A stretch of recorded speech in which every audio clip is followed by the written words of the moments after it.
سلام دوستان عزیز، امیدوار هستم که جور و صحت سلامت بوده باشید. در این ویدیو قصد دارم روش ساخت ایمیل یا جیمیل را در کمترین زمان ممکن براتون آموزش بدم، پس تا آخر ویدیو با ما همراه باشین. در برنامه ها میریم در این بخش،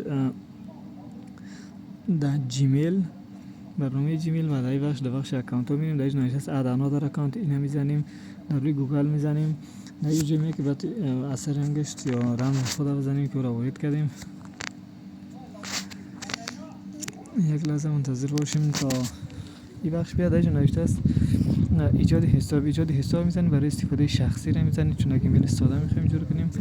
در اینجا من نام خودم میزنم، شما میتونید در بالا نام خود و از زیر تخلص خود وارد کنین. و در اینجا بخش میاد شما سال، یعنی سال تولد که چند سال است او را میزنین. و در اینجا ماه تولد خود میزنین. این دقیق هم نباشه مشکل نداره، منتها دقیق باشه بهتر است. در اینجا جنسیت خودم میزنیم و بعدی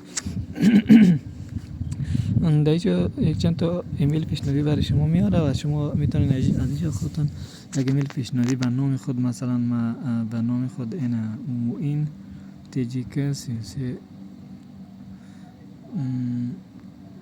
وارد ایره بزنم. یعنی میتونید خودتون هر چی که خواستین ایمیل خود بانین.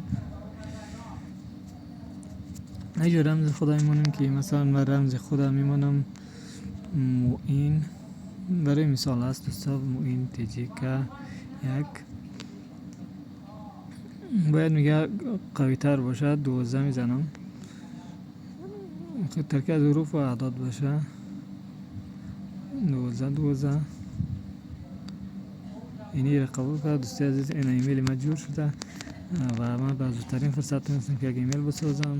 به طریق شما میتونید یک ایمیلی بهتر برای خود بسازین. دیگه موفق و کامگار باشین. لطفا لایک و سابسکرایب کنین تا ویدیوی بهتر و خوبتری بسازم. تشکر از همه.